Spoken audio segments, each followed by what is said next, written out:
something about him, being around him, people who were even just touched by him, either by reading about him, the articles about him, his interviews, but to spend time with him, there was just something magical. He was like a calming presence. He helped you ride better. He helped you be a better person because he wasn't the average snowboarder. He was not just there to party and have a good time. He could do all that, but then he also had his shit together. When Craig Kelly died in 2003, the world of snowboarding was devastated. 20 years later, New York Times bestselling author Eric Blehm returned to the site of Kelly's death in British Columbia's Selkirk Mountains. There, he uncovered the true story of what happened in the avalanche that killed not just the legendary snowboarder, but 6 other backcountry skiers. Blehm's roots in snowboarding run deep. He started riding during the sport's infancy and after college became an editor at Transworld SNOWboarding Magazine. Years later, he was in a lift line when a fellow rider saw the "Craig Kelly is my co-pilot" sticker on his board and asked Blehm, "Who's Craig Kelly?" Eric was floored by the notion that there were snowboarders out there that didn't know who Craig was, and this inspired him to write The Darkest White, which comes out this February. In this conversation, Blehm reflects on Kelly's impact on backcountry snowboarding and revisits the circumstances of his tragic death in the Selkirks. We talk about some of the misconceptions about Kelly and why Craig's story inspires riders and writers like Blehm to this day. Times are changing, but our mission to be the voice of the backcountry skiing and snowboarding community remains the same. Now more than ever, we have plenty of important stories to tell, conversations to have, and thoughts to share. And if you like what you hear, please support the effort. Please donate now, give us a listen, and share these episodes. And we'll work hard to keep bringing you the stories that keep us all connected. We're offering levels of support to fit everyone's budget, starting at just $10 a year. For those of you who want to go big, we're offering the following 3 premium levels. For $50, you can get a Backcountry Magazine Supporting Listener t-shirt. For $100, the Supporting Listener hoodie. And for $150, a 1-year subscription to Backcountry Magazine plus the Supporting Listener hoodie. You can learn more at backcountrymagazine.com/podcast. Thanks a lot, and thanks for listening. We'll see you in the hills.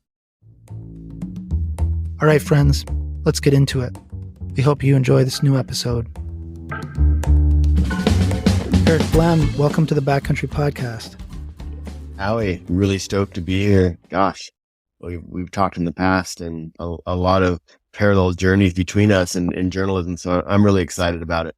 Thanks for having me. That's a pleasure. The occasion of us getting together is your forthcoming book, The Darkest White. The subtitle is A Mountain Legend and the Avalanche That Took Him. And of course, we're talking about Craig Kelly. I want you to relate the story of the genesis of this book. This is a 5-year project for you. It's coming out in late February. Where did it start? Craig was killed, 20 plus years ago. And so, and he was such a legend for all of us. And the crux of what finally made me realize, hey, it's time to tell Craig's story was in 2018, in January of 2018. I can nail it down the exact moment.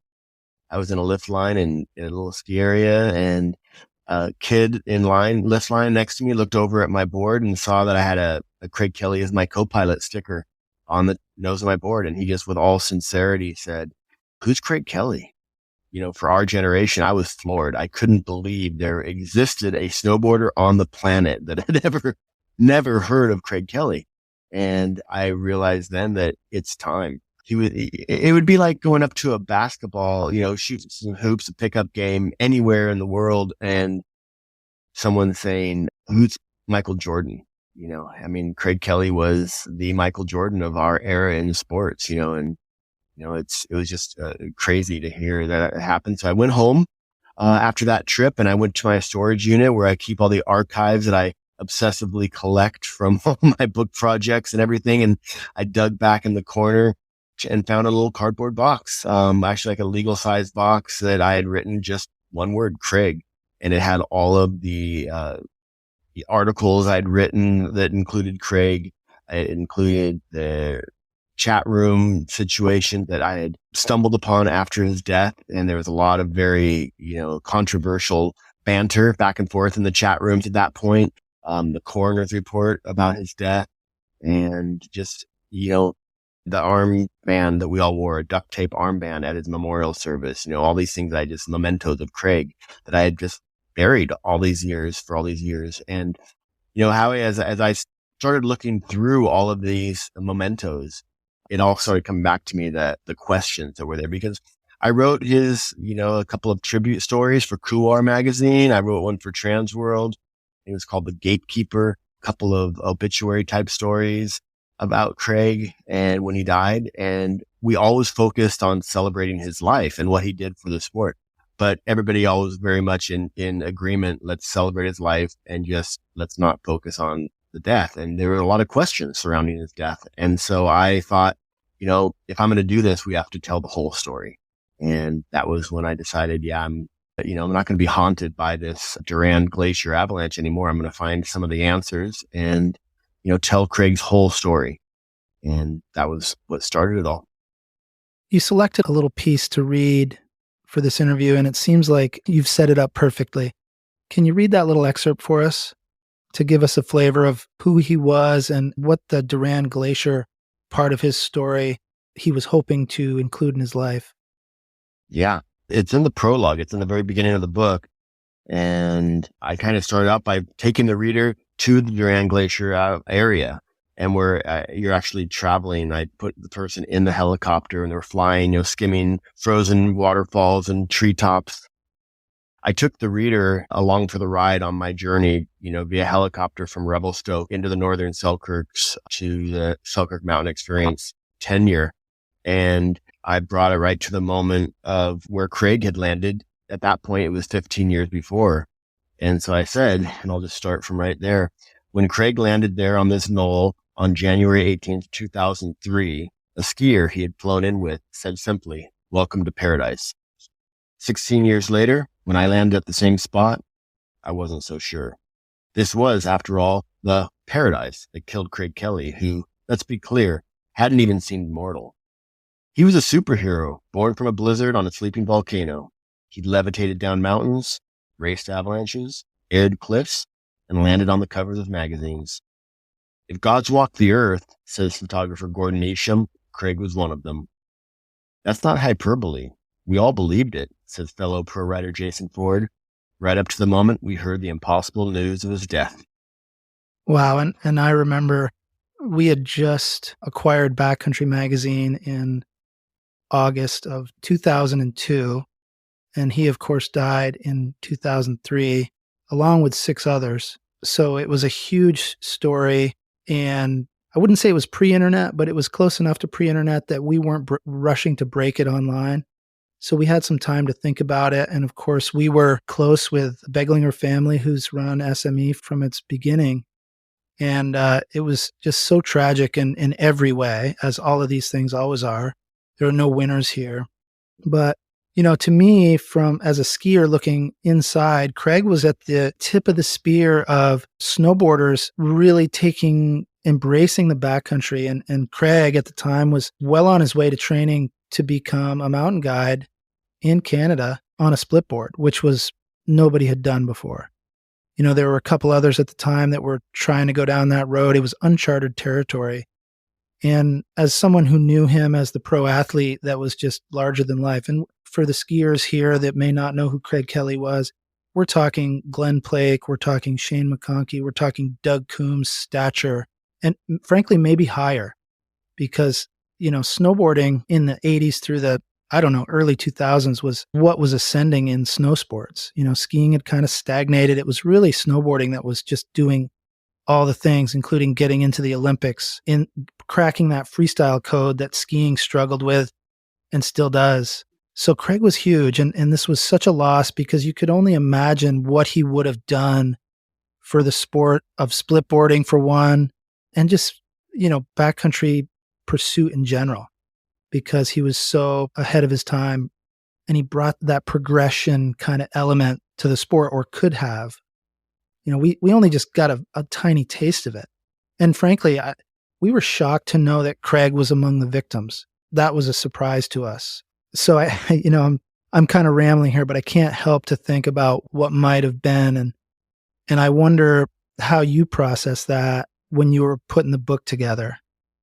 When you write a book, I've written, this isn't my first rodeo, so to speak, as far as, having someone's legacy in my hands, basically. A lot of the other stories I've written have been about people who have passed. And, I love to introduce people to these unknowns in some cases or, but legends within their own worlds. And there's a way to introduce you. You want that. You want to share that with a broader audience because he brought so much to not only snowboarding in the mountains, but the world, I think, in what he did and his philosophies in life and everything. And so, well, first of all, just, for those who don't remember, I mean, he was kind of the first professional. He was the first person who basically really did, he demanded, livable wages and a contract as a professional snowboarder. He started when you did everything, if you were a pro rider, you rode the pipe, you rode moguls, you rode whatever silly event they could concoct to, try and measure the skills of a sport that didn't even exist yet. And he did it all and he took it upon himself. A lot of people say, oh, he was a prodigy, but Craig really wasn't a prodigy.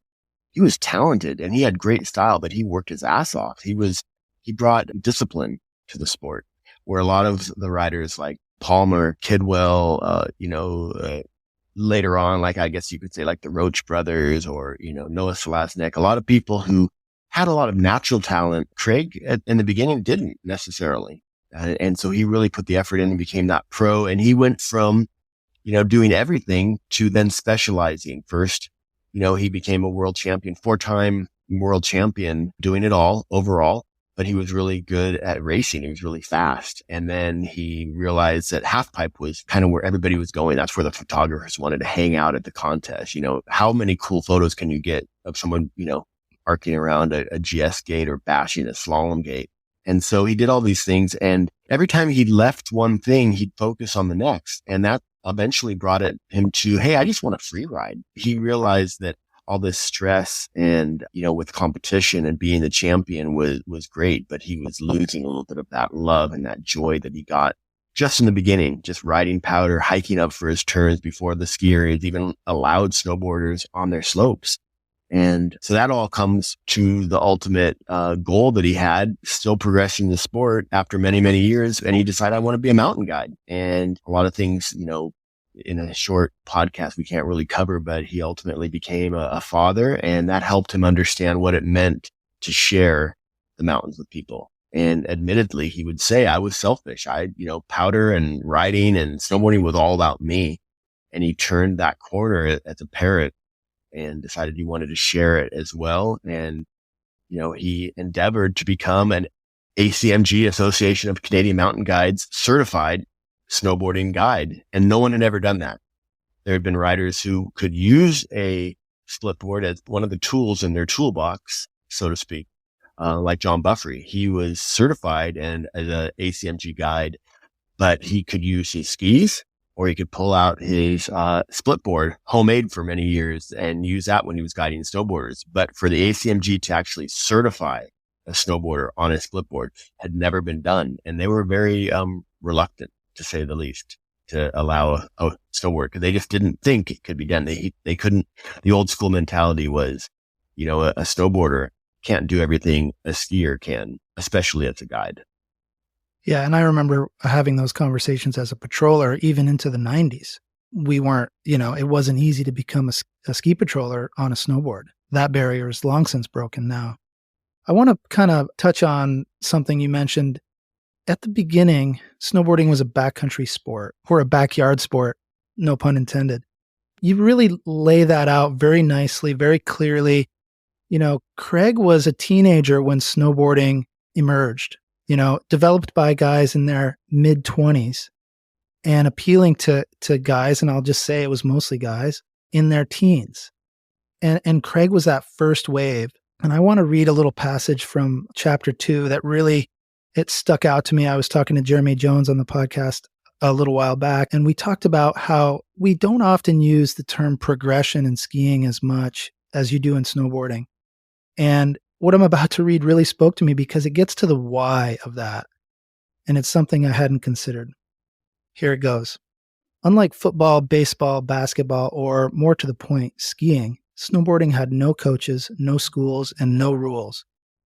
There was zero attachment to the establishment or the past.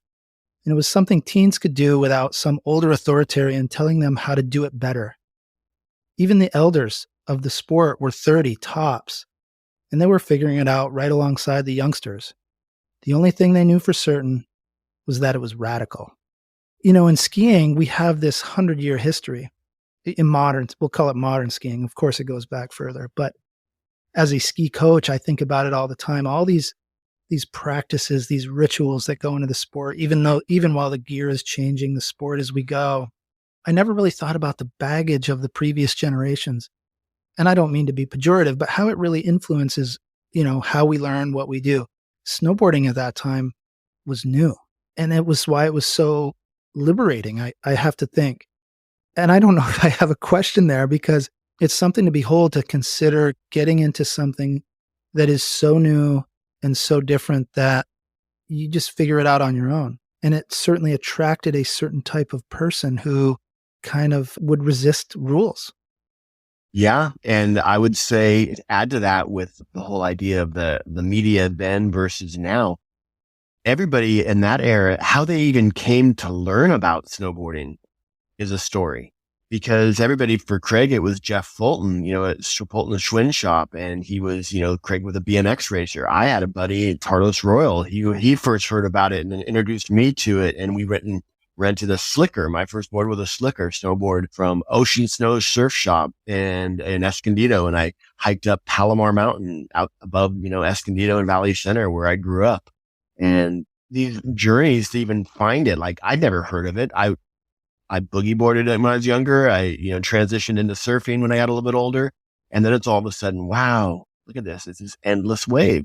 And then I remember seeing I think it was called, One Track Mind, I believe. It was a really, really early Burton video where Mark Heingeitner and I think Jack Coughlin, one of the Coughlin brothers, and Jake hijacked a helicopter in the Ruby Mountains, and they so-called hijacked, they made it look like it for film. But anyway, I got to see Powder riding for the first time, and it was magic. And it was all I could think about was that is one long, endless, glassy waves. And for me, being a surfer, not so much a skateboarder, that, drew me to it. And, again, that kind of intersects with what you were saying, but yeah, the journey just to find out about it and the people who were into it. I mean, I had played football and wrestled and little league and all these things growing up, but nobody at our school, I was, 8th grade and then into my freshman year of high school, nobody snowboarded. And that made it cool to us. Me and Carlos were like, no one knew what snowboarding was.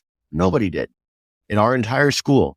But yet anytime it snowed, we were hiking Palomar Mountain, or the big adventure was driving to Big Bear, or, the San Gabriel Mountains, and just kind of doing our own safari on snow. And it was awesome. It was magic. You mentioned the media, and of course, you were part of that media establishment in the 90s before you got into book writing. Tell us about your career a little bit. How did you end up at Transworld? I got to step back to, there's two people I have to thank, first of all, really quick. The subject or the line that you read earlier about, there being no schools and no rules with snowboarding. When you write a book or anything, you talk to people, and a good buddy of mine named Scooter Leonard, who was an editor for Surfing Magazine, or The Surfer. I'm sorry, one of the two, I cannot remember. But anyway, she's a good friend of mine, and he actually coined those few sentences in that when we were just chatting about it, and he was helping me through this part, like what makes snowboarding different. So that was, I just want to give credit there, because he's an awesome writer himself, and it's all a journey, a book, whatever, all these lines. And when you talk to people, you really want to convey what I wanted to convey was something that the core snowboarder or skier can get intuitively, because they know snow and these sports now, but also the general mainstream. And so that's kind of always my challenge. As far as my writing career goes, I got to thank my mom. My mom died when I was 17 years old after a 4-year battle with cancer. And she, one of the last things she told me was, if there's anything you want to do in life, do it now, because you never know about tomorrow. And it was very, very, to get that from, your mom's deathbed, literally, was very, impactful to a 17-year-old kid. She wanted to see me through high school, but she made it, she was given a 50-50 chance of living 1 year with the cancer that she was battling. And she made it 4 years until I was a junior in high school. And fast forward after a year of junior college, and all I really wanted to do was snowboard. And my dream was to, be a pro snowboarder in the 80s, again, when the sport really wasn't there, but there was one rider who was making it and was that pro, but also smart. I mean, Craig was a chemical engineer major and dropped out of college to try snowboarding. And so I thought, I want to go to college. I don't know what I want to do, but right now, this is what I really want to do. And so I moved to Breckenridge, Colorado, which was kind of the hotbed for pro snowboarding or the snowboarding universe, I would say, at the time, and at least in my mind. And when I was there, I ultimately did get sponsored, and an injury took me away from that. I ultimately realized that I wasn't going to be, for lack of a better example, a Craig Kelly or a Palmer. I, straight up was not that good. And I also was horrible. I hated competing. It was so stressful. I just would choke. I mean, I did okay. I got sponsored, but it was a local thing ultimately. And an injury is what finally brought me back to a chairlift ride that I remembered when I was a ski bum in Breck working at Main Street Sports. And I met a guy, and he was a travel writer asking me all these questions on a chairlift. And he saw my season pass and just asked all these questions. And at the end, I asked him, "What are you doing? Or what are you writing this article for?" that he was asking me questions for. And it was a newspaper from Texas. And he said, yeah, it's a pretty cool deal. They put me up in the Beaver Run Lodge, which was like the schwanky lodge at the bottom of the hill. And he got free lift tickets, and he's there for a week, and he has to write a story about Breckenridge. And I thought, what a scam. I mean, did you major in anything? And he said journalism. And that was what led me to ultimately getting my degree in journalism with the sole goal of becoming a writer for International Snowboard Magazine, ISM. That was like the pinnacle, like that would have been cooler to me than getting a job for the New York Times or National Geographic. I mean, that's what I wanted to do. And that's what led me ultimately to, ISM went out of business. Transworld came in, ended up, they were located in Southern California, started at the bottom, wrote an article, interned, and ultimately rose up to the top of the masthead. As people kind of dropped off and did their own thing, I rose pretty quick. And what a dream job. I mean, to be able to create an assignment for yourself and do whatever you wanted. So that was my ticket. I can't imagine. Yeah. So circle back to, yeah, you can't, right? I can't imagine. But it sounds amazing.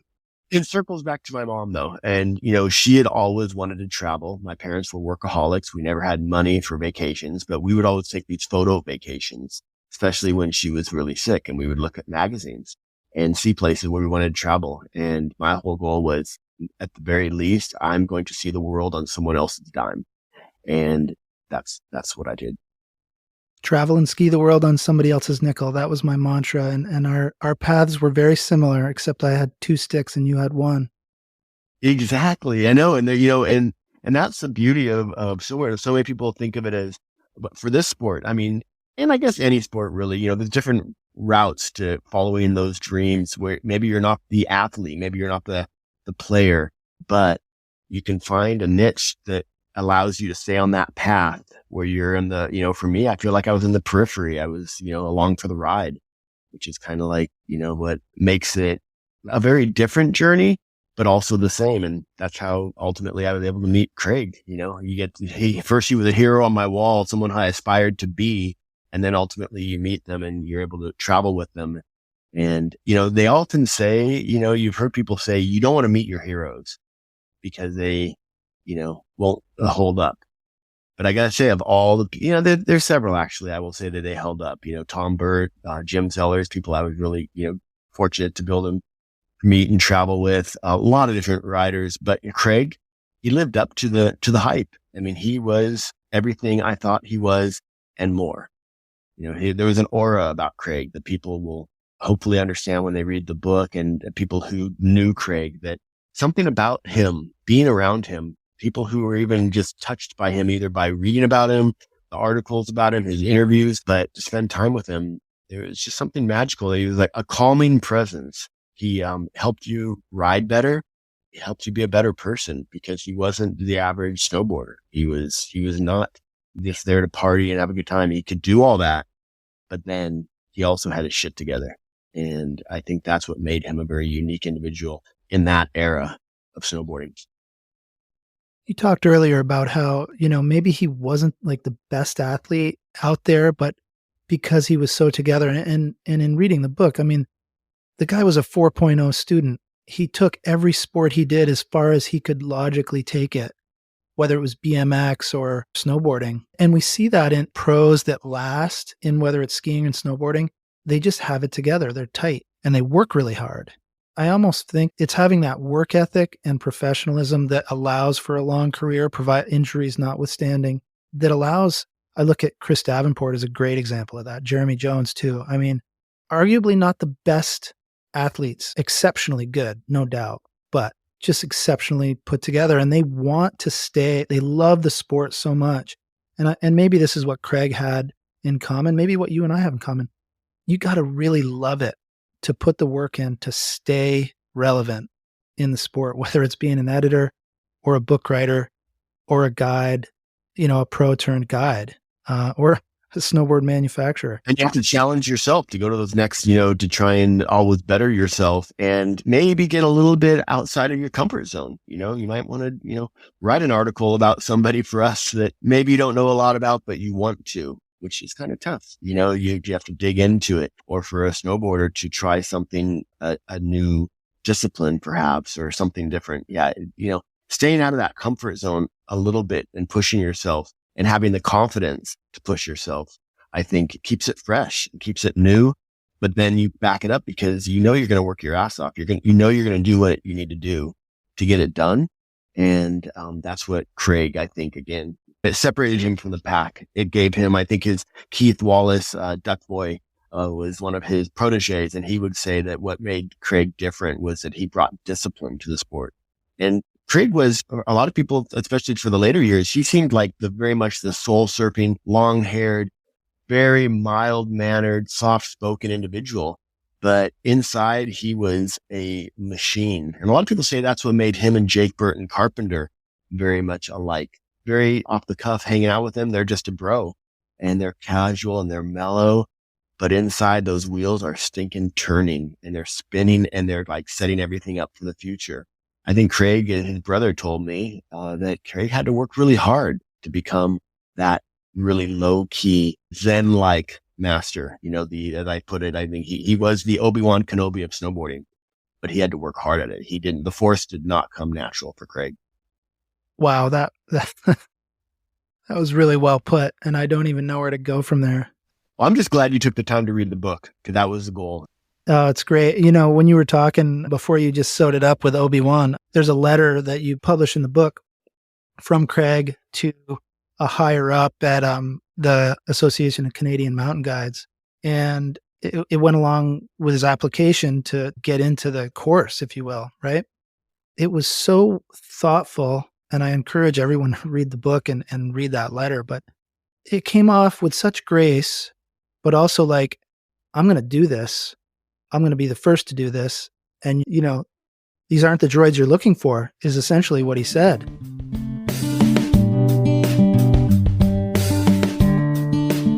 When did you leave Transworld? I had to think about that because I left Transworld in-house in, I think it was December of 98. I had met a girl on a junket who is now my wife, and we decided to quit our jobs and travel around the world for a year. Just kind of do our thing, and we're now married and have 3 kids. So that was when I actually left and came back after that. And then I continued to write for Transworld and Snowboard Lives. It was really, I came back, I'm like, well, I want to write books. I'd like to write a book, but you got to pay the bills too. And so I just kind of eased back into snowboarding. But I realized, until you brought this up on a conversation we had on the phone a couple of weeks ago, you'd asked me the same question. I had to think about it, but I really stopped writing after Craig died. About snowboarding, forever surfing. I always kept surfing as something that was like my zen. Like I never wanted to write about it. I didn't want to write for a surfing magazine. Surfing was for me.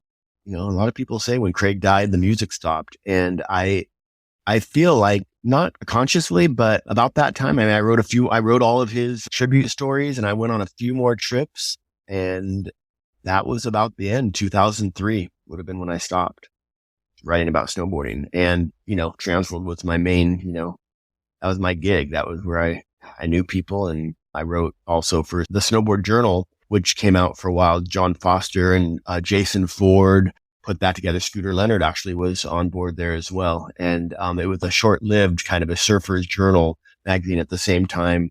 Jeff Galbraith, Jamie Lynn, Ari Markopoulos, and oh my gosh, Burkhart, amazing. I'm totally just blanking on his name, but a black and white photographer. He's passed away, rest in peace at this point. But anyways, they put together Frequency, which became the Snowboarders Journal. Anyways, those were the magazines I wrote for a little bit at the end during that cusp. Then I just started kind of not fading away, but let's say getting out of my comfort zone to write books. Yeah. That was about as rambling as a writer can get right there. That's why we write. It's why we write. Well, I was thinking as, you're transitioning out of snowboard journalism, in the wake of Craig's death, I couldn't help think of Don McLean's song, The Day the Music Died.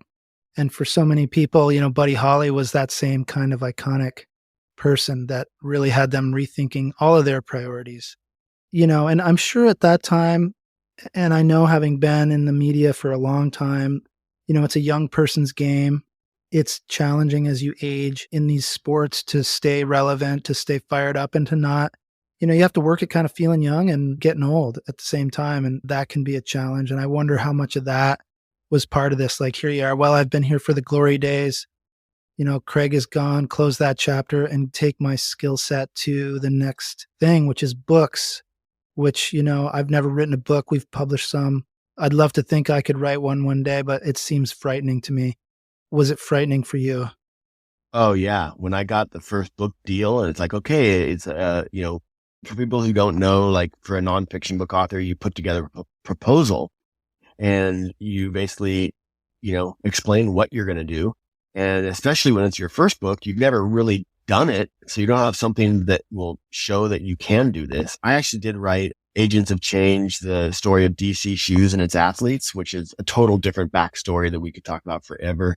I also helped Todd Richards write P3, Pipes, Parks, and Powder, which was in his voice, but I did all the typing and writing and interviewing, that kind of thing. But he's a great storyteller. And so I hadn't had that behind me as well. But you make a proposal and they pay you what they say in advance against royalties, a little bit up front when you sign the contract, another chunk when you deliver the manuscript, another chunk when the book's published, and then oftentimes another chunk when it turns to paperback a year later. Let's just say that advance is not a livable wage. So you still have to do the, writer/waiter or whatever it is that you do to help pay the bills along the way. And, you signed a contract. And so it was terrifying. It really was. But what I did have behind me was a lot of mentors, and every book for a writer is a, ink and paper mentor. And so I had stories that I had read and knew I could use as my guides, so to speak. And you compile all those books that you love together. For me, it was Shackleton, Alfred Lansing's Endurance. And what I loved about that, my first book was about a backcountry ranger who went missing mysteriously in the High Sierra. His name's Randy Morganson. And he had all these journals that he'd written as a backcountry ranger for 20 years. And when I read Alfred Lansing's book about Ernest Shackleton, he had access to all of the journals and diaries that all the people on the Endurance on that voyage had. And so I always thought that was so fascinating because he could go at it from the different angles, show one event from the perspective of three people. And that was really my initial, what gave me the, I think, confidence to go forward was, I have all these journals. I have the story. This guy went missing mysteriously, was never found. And then I jumped over to The Perfect Storm by Sebastian Junger, who told the story of these crab fishermen who disappeared in a storm, and no one knows what happened. But yet he masterfully put together this story, not knowing what happened, just by going into other events similarly to other crab fishermen that had died in shipwrecks and whatever, and history and everything. And all these things, you look at all these different aspects of different books that become your own style. And of course, John Krakauer and Into the Wild, all these different books were just mentors to me. And I figured if they can do it, I can do it. And at the end of the day, a lot of people would go to a bookstore and get, I think a friend of mine once said, I'll go into like Barnes and Noble or Borders when it existed and wherever and see walls and walls of books. And it's so daunting And that's funny. I've never thought of it as daunting. I think of it as inspiring. So that's what I thought. I saw my book on a shelf before it was ever even written. What did you think about your writing as a journalist and an editor and a snowboard journalist primarily? What did you think about how that would transfer over to book writing? Well, I loved participatory journalism, first of all, actually being part of something that you're writing about.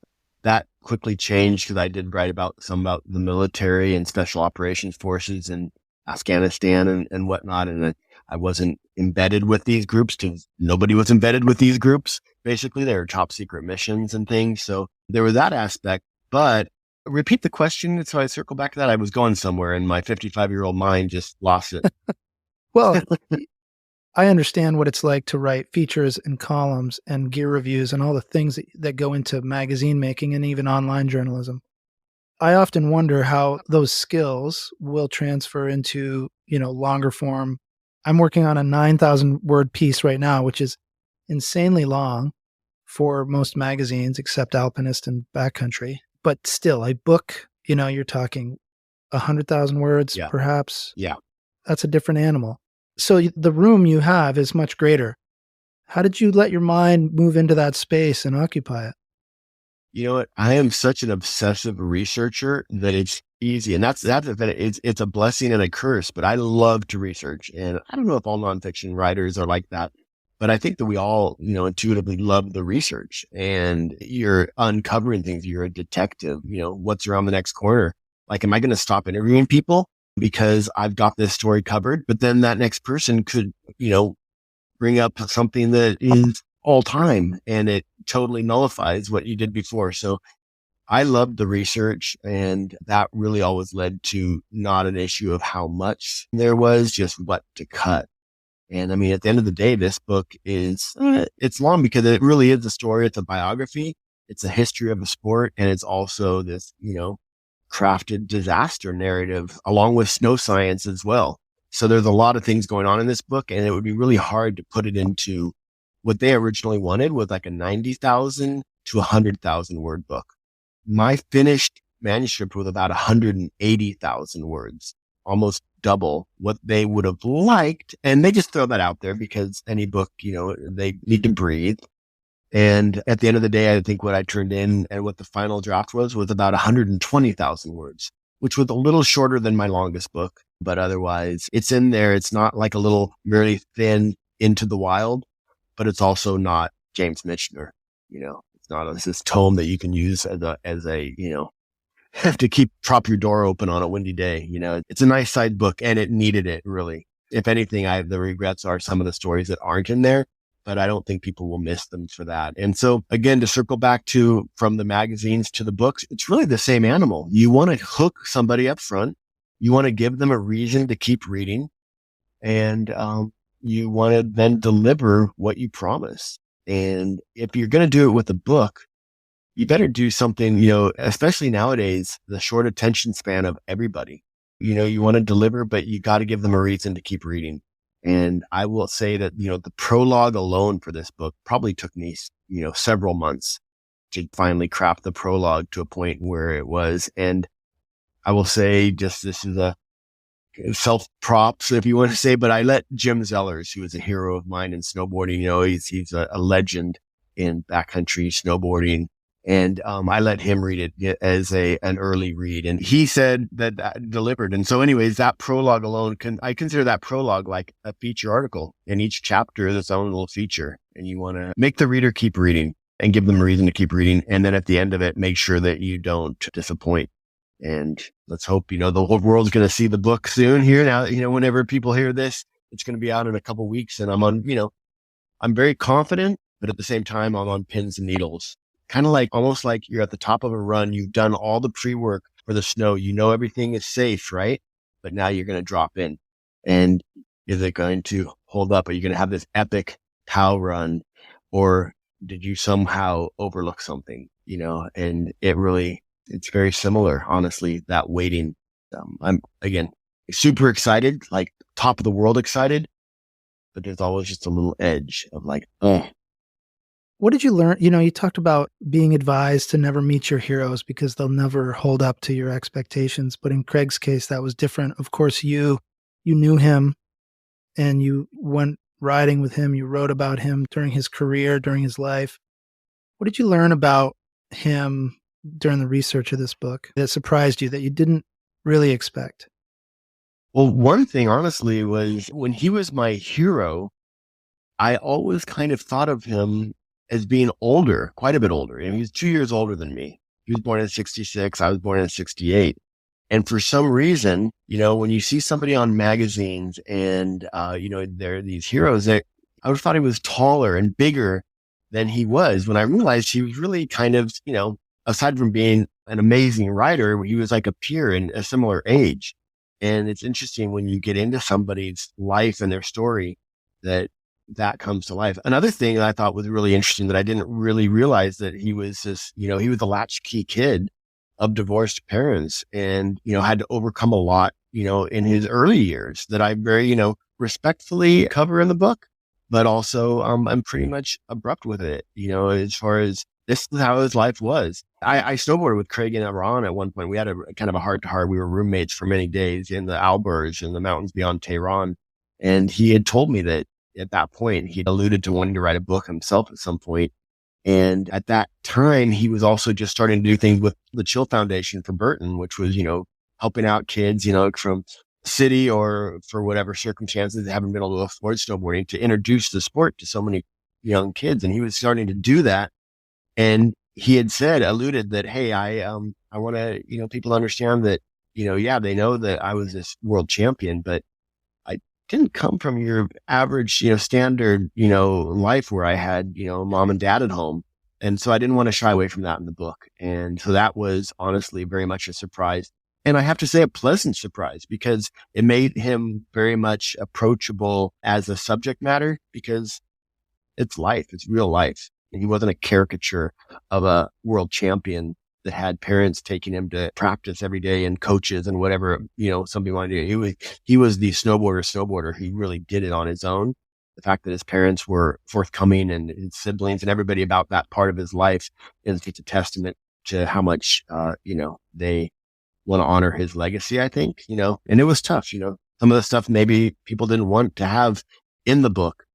But again, I think it's important to understand the truth of who Craig Kelly was. And it shocked me. And so that's absolutely something I learned, what he really overcame in life and rose above to become who he was and lived life on his own terms. Amen.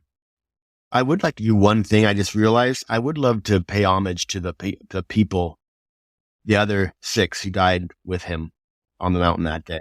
And I was sitting at the memorial service and I thought it was very, very telling. I don't know if you remember, but during this period, it was the most deadly fortnight in North American backcountry skiing, because 10 days later, there was a second avalanche in the Selkirks on Rogers Pass. With all those scouts, right? Yeah, well, they weren't scouts. They were kids from a private school, I believe, and then it was just on a yearly backcountry outing. Just tragic. And so 14 people were killed in a fortnight. And so I'll just read this right here really quick, and this is to honor these individuals. This tragedy occurred the day before family and a few hundred friends gathered at the Bellingham, Washington cruise terminal to celebrate Craig's life. Wearing duct tape armbands in tribute, they wandered the lobby and mezzanine, which had been transformed into a Craig Kelly photo exhibit, a shrine really, before settling into the auditorium that overlooked Puget Sound. Pat, Craig's father, began his son's memorial service, and in quotes, as Craig would have wanted it. He says, honoring the other 6 who died on the mountain that day by reading their names. Ralph Lunsford from Littleton, Colorado. Dave Finnerty from New Westminster, British Columbia. Kathleen Kessler from Truckee, California. Naomi Heffler from Calgary, Alberta. Jean-Luc Schwender from Canmore, Alberta. Dennis Yates from Los Angeles, California. And at that moment, Pat just sat there in silence, and you could hear like the seagulls taking flight over the sound and that kind of haunting cry. And literally, and then he just said, you could hear his voice cracking, and he just said, and Craig. And that really says a lot as well, because I think it was Craig's mom, Janet, who said at one point, just because Craig was the most famous didn't make these other deaths any less painful for the ones who loved them and their lives any less special. And so I thought it was very telling of Craig himself, this humble, the word warrior always comes to mind, but the very humble athlete and person that was conveyed at the memorial service of his death by his parents, because they stopped and took the time, along with Savina requested it as well. The whole thing started to take the focus off of Craig and on the others who died with him that day. And so I hope that same message comes across in the book as well, because it is a story about Craig and he's the abundant focus of the book, obviously. But we touch on all of them because they were all very special and they all lived lives on their own terms. And the fact that they were there doing what they were doing, backcountry skiing, 6,000 vertical a day, is a testament to who they were. And I hope that their spirit, resides in the pages of this book, just like Craig. Well, I'm sure it does. And I know it does. Well, Eric, Craig's story's been overlooked for quite a long time now. And I think I speak for mountain people worldwide when I say I'm so excited about this book. I'm about halfway through it. I can't wait to finish it. I'm psyched to see it out there in the world. I think it's a real testament to his legacy. Folks, it's called, again, The Darkest White, a mountain legend in the avalanche that took him. It's about Craig Kelly. It's by Eric Blehm. Eric, thank you so much for joining me today. Hey, Howie, it's been an honor. And I'll say, to be a mercenary, if you go to my website, which is ericblehm.com, there will be extras. I know some people do things electronically or audio, photos and things. You can find them there if you do decide to pick it up. And if you do, I just can't tell you how grateful I am. I mean, that being able to write books all these years is because of the readers, and slowly my readership has ascended and allowed me to keep doing this. And thank you. Deep research, it takes a lot of time to do deep research, but there are people out there that still appreciate it. And thanks for having me on to give me this opportunity to share it with really the absolute perfect audience for the story, the readers of Backcountry. So thank you. And thank you to all you out there that might pick it up. The pleasure's all mine. Thank you for listening and subscribing to the Backcountry Podcast and for supporting independent media. The Backcountry Podcast is produced by Backcountry Magazine, an imprint of Height of Land Publications in Jeffersonville, Vermont. Backcountry's small but mighty staff works hard to bring you stories that are beautifully produced, thoughtfully edited, and thoroughly fact-checked. Betsy Monero is our editor-in-chief. Mike Horn is our podcast producer and engineer. Our music was composed by Alex Paul. Please consider supporting independent journalism by subscribing at backcountrymagazine.com. Use code PODCAST for 10% off your entire order. I'm Adam Howard. Thanks for listening. Until next time, we'll see you in the backcountry.